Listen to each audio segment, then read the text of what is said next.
Монгол сайн мэдээ их сайн тарагдж байгаа. Монгол сайн мэдээ сайн тарагдаад байгаа шалтгааныг харсан чинь Монгол сайн мэдээ тарагчаар юу гэж ярьдаг вэ? Бид нар Монголын сайн мэдээ тарагчаар ирсэндээ их баярлалтай, жаргалтай байдаг гэж хэлсэн. Би тэр анх сонсч нэрийн багтай гэж бодсон. Монголд бол зундаа нэмээ шороо шуурчдаг, өвөлдөө хасах 40 хүртэл хүүтэрдэг. Бүр нэг удаа хасах 40 лөө 50 хүрээд 5 сая гаруй мал зууданд өгсөн гэсэн.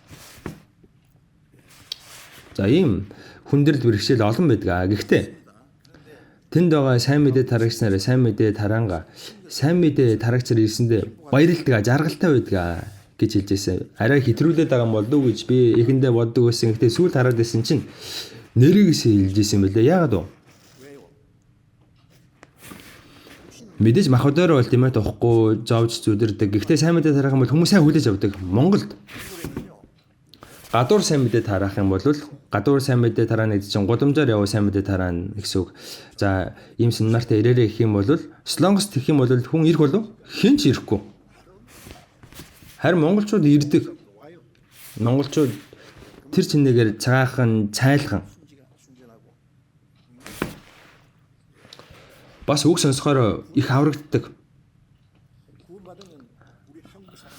Аврагдах юм бол тийм ээ Солонгос хүн байсан ч Монгол хүн байсан ч шал өөр болдог шүү дээ. Монголчууд бол их сэтгэлтэй хүмүүс.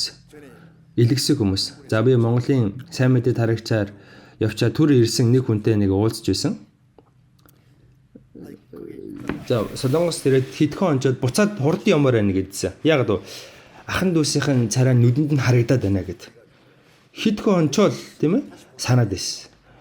За явахт нь нисгтэр ингээд ахан дүүс нь ирээл даллал баяртай гээл бүр жоохон хүүхд хүртэл даллаад байсан гэж байгаа. Тийм монголчууд илгэсэг дотн байдаг. За монгол хүмүүс гэр бүлийнх нь аврагдах юм бол тийм ээ хамгаалт салангууд нь хол байсан ч пастрага дагуулаа сайн мэдээ тарахаар явдаг. За тэгэл нэг хүн аврагдах юм бол тэр хүний эргэн тойрны хүмүүс аврагдаад чуулган ингээл ойр ойрхон босгон байгуулагдаад байгаа, бий болоод байгаа. Чи болон гэрийнхэн чинь аврагдана гэсэн. Чи аврагдах юм бол гэр бүлийнхэн чинь аврагдана гэдэг байгаа шүү дээ.